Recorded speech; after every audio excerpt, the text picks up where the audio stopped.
Halo everyone, selamat datang kembali di channel gua, channel yang bahas khusus tentang teater. Nah, hari ini review pertunjukan. Pertunjukan ini realis dalam metode CCTV. Judulnya Pembajak Makan Malam yang disiarkan oleh Dewan Kesenian Jakarta yang dilakukan oleh Teater Sim. Mau tahu gimana reviewnya? Let's check it out.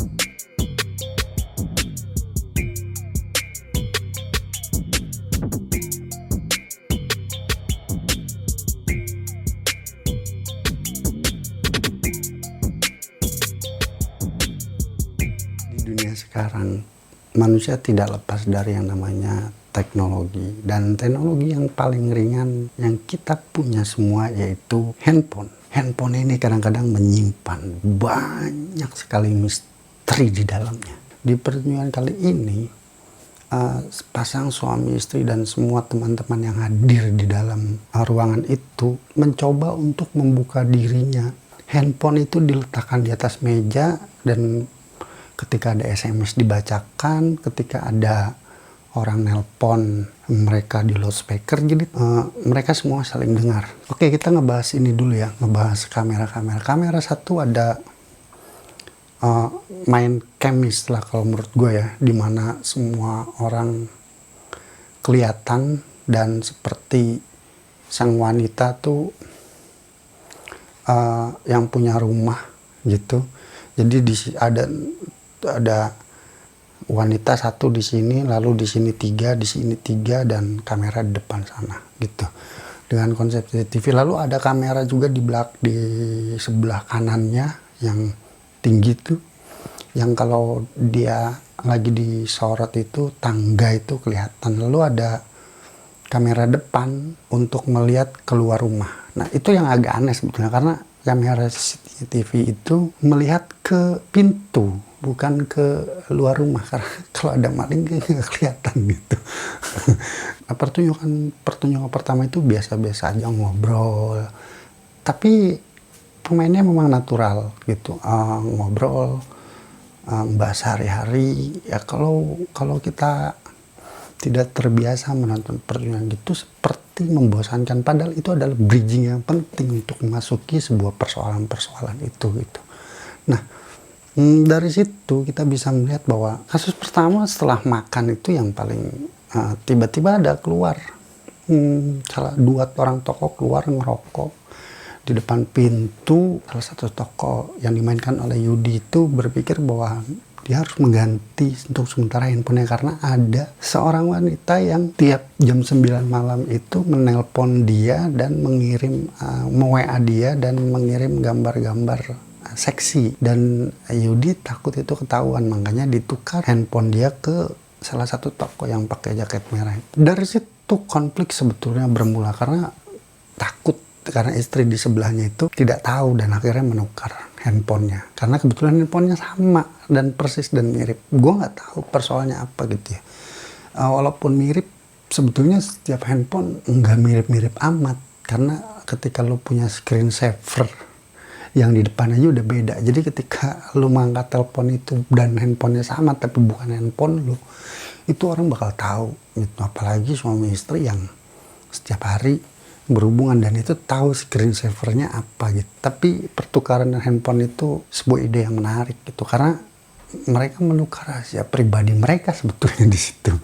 Dan betul gitu, ketika ditelepon, ketika di WA, si laki-laki yang pakai jaket merah ini dikirimi foto-foto bugil, dan kebetulan istrinya tidak ikut waktu itu kalau dia.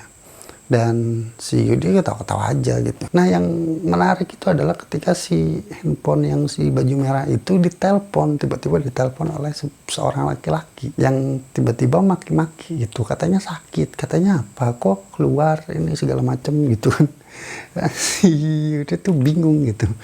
Dan orang-orang mulai pada heboh di situ. Semua kejadian mulai terungkap di situ. Itu menjadi tidak lucu, mereka saling bertengkar. Semua rahasia-rahasia yang selama ini mereka simpan dengan cermat, rapi, itu terbuka malam itu di meja makan itu. Makanya mungkin pertunjukan namanya Pembajak Makan Malam alias The Marauder. Ini yang menarik gitu, bahwa dari sebuah handphone dia menyimpan misteri kehidupan yang kita nggak tahu sampai kemana.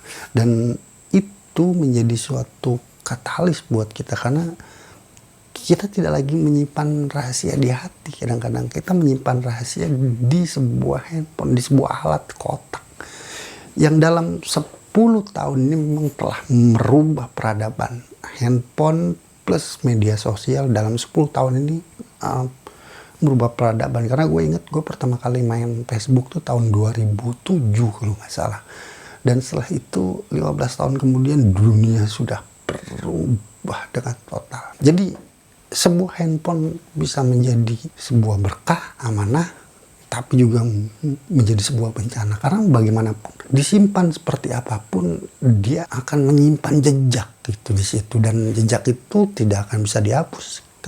Kalau lu orang IT, mungkin itu jejak-jejak itu bisa lu tampilin kembali walaupun lu udah hapus. Setelah ditelepon segala macam, ternyata mengakui si laki-laki yang pakai jaket merah itu gay gitu.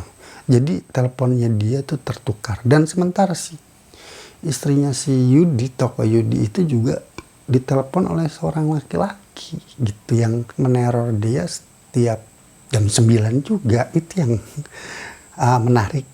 Jadi setiap jam 9 si tokoh si Yudi ini mendapat WA foto-foto seksi, sementara istrinya menerima telepon dari laki lain yang diduga selingkuhan. Nah, ternyata setiap jam 9 itu mereka mungkin berpisah, yang satu di ruang tamu, yang satu di kamar tidur, dan mereka saling terhubung dengan dunia luar yang bukan dunianya sendiri. Dan itu yang sangat menarik, satu plot twist gitu. Persoalan di endingnya agak rumit ketika gue ngeliat ada CCTV di dalam WC.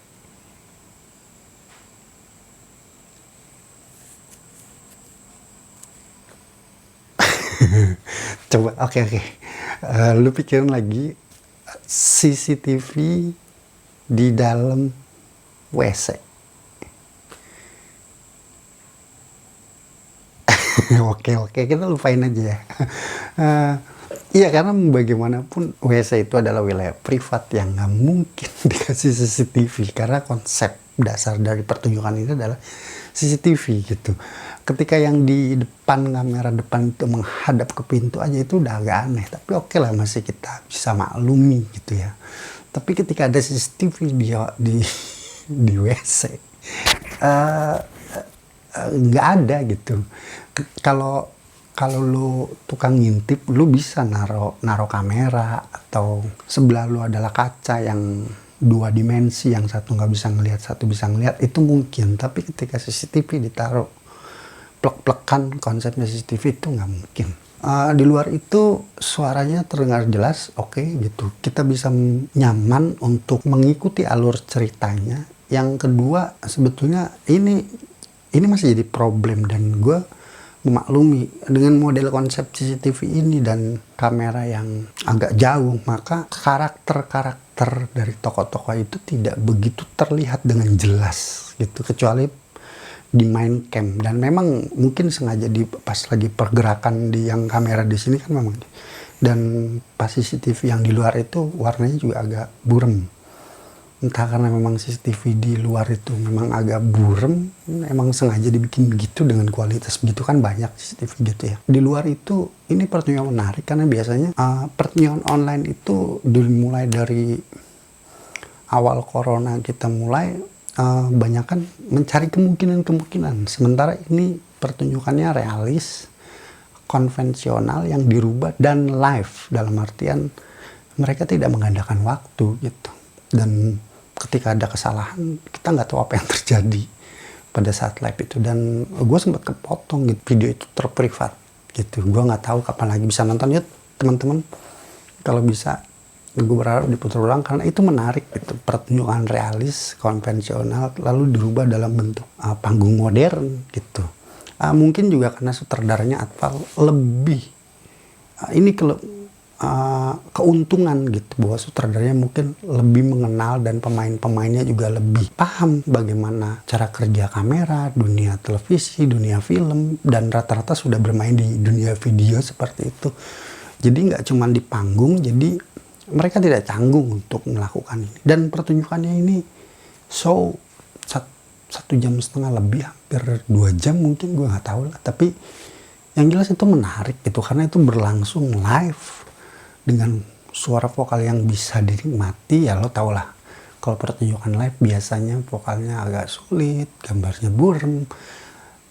Secara kualitas gambar lumayan, walaupun dengan konsep CCTV itu memang tidak bisa menangkap detail-detail karakter yang keluar. Tapi secara pertunjukan ini bisa dinikmati dan ini sangat luar biasa. Buat gue, ya banyak juga mungkin gue juga belum nonton Lucid Pakansumbi, terus pertunjukannya Teater Garasi, Fear gitu.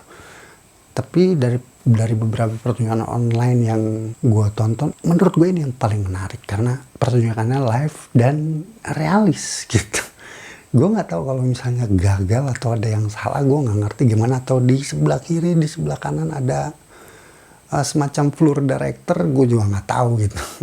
Mungkin setelah video review ini, teman-teman dari Teater Sim bisa kali untuk membuat atau bercerita seperti ini, bagaimana behind the scene dari persiapan pertunjukan tersebut. Dan katanya pertunjukan ini mau juga ditayang ulang di YouTube Teater Sim kan, berarti itu sudah digandakan. Nah, sebetulnya yang menarik itu ketika gue ngeliat di Dewan Kesenian Jakarta, video itu juga udah nggak ada, udah di privat. Jadi sangat beruntung bagi beberapa orang yang bisa menonton. Dan ketika menonton nanti mungkin kalian itu akan menulis atau menyiarkan ulang, dan video itu berarti waktu itu sudah digandakan, bukan pada hari itu lagi. Dan kita bisa melihat perbedaan karakter acting, mungkin juga angle kamera atau dan bagaimana dan sebagainya. Tapi buat gue overall ini pertunjukan yang paling menarik yang bisa gue lihat dan paling bisa dinikmati. Ya musiknya benar-benar realis, denting piring, suara handphone yang sangat pas gitu, trulut gitu. Ya, gue nggak tahu kalau tiba-tiba tuh handphone ada yang nelpon gimana tuh. Kayak begitulah review pertama dari pertunjukan pembajakan makan malam alias The Marauder yang dilakukan oleh Teater Sim yang disutradarai oleh Atpal. Oke, sampai jumpa lagi dan dukung terus Teater Indonesia.